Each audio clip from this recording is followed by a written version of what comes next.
এই জঙ্গিবাদের তত্ত্বটা আওয়ামী লীগের পুরনো নোংরা পলিটিক্স। এটাই তারা এখন বিদেশে মাটিতে বসে আবার নতুন করে করার চেষ্টা করছে। একজন সাজাপ্রাপ্ত আসামি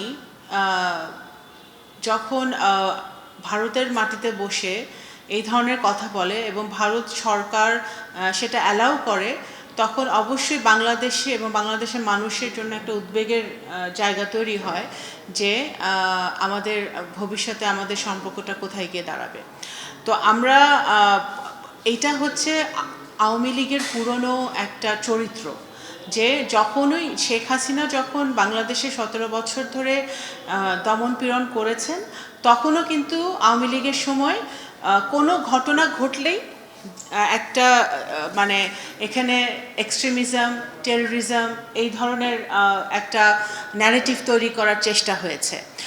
তাদের খুন, গুম, তাদের এক্সট্রা জুডিশিয়াল কিলিং, তাদের বিচার বহির্ভূত হত্যাকাণ্ড যখন যে সময় তারা করেছেন, সেগুলো যখন ঢাকার একটা সময় হয়েছে, তখন সেগুলো ঢাকার জন্য তারা এক্সট্রিমিজম নিয়ে এসছেন, জঙ্গিবাদ নিয়ে এসছেন।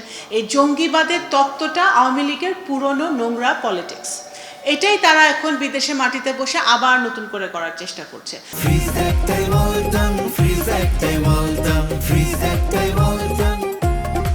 সেটা এখন ভারত অ্যালাউ করবে কি করবে না, আবারও আমি বলতে চাই, আই রিপিট, সেটা ভারত সরকারকে সিদ্ধান্ত নিতে হবে। এবং এটা এই জঙ্গিবাদের তত্ত্ব আন্তর্জাতিকভাবে, জাতীয়ভাবে সব আওয়ামী লীগের সময়েও মানুষ এটা বিশ্বাস করে নাই, আন্তর্জাতিকভাবেও সেটা কেউ বিশ্বাস করে নাই, এখনও এটা বিশ্বাসের তো প্রশ্নই ওঠে না।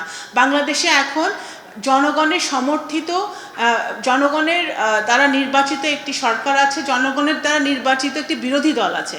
এখানে কোনোভাবেই জঙ্গিবাদের কোনো প্রশ্নই ওঠে না। এটা আওয়ামী লীগের একটা পুরনো তত্ত্ব, আন্তর্জাতিক মহলে অ্যাটেনশন পাওয়ার জন্য এটা করা হচ্ছে। এবং মানবাধিকার, এখন যখন আওয়ামী লীগের মুখে গণতন্ত্র শুনতে হয়, আওয়ামী লীগের মুখে মানবাধিকার শুনতে হয়, তখন এটা অত্যন্ত হাস্যকর একটা ব্যাপার হয়ে দাঁড়ায় যে যখন চৌধুরী আলমকে গুম করেছিল, যখন ইলিয়াস আলীকে গুম করেছিল, যখন সুমনকে গুম করেছিল এবং তাদের মতো বহু লোককে গুম করেছিল, তখন মানবাধিকার কোথায় ছিল?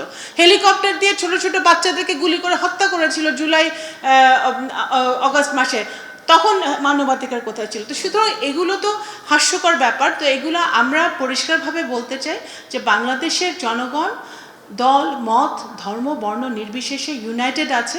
কোনোভাবেই এখানে যে ফ্যাসিবাদ চলেছে গত 17-18 বছর, সেই ফ্যাসিবাদ আবার ফেরত আসুক, আবার এখানে ফ্যাসিবাদে উত্থান হোক, সেটা কোনোভাবে বাংলাদেশের জনগণ সেটা মেনে নেবে না।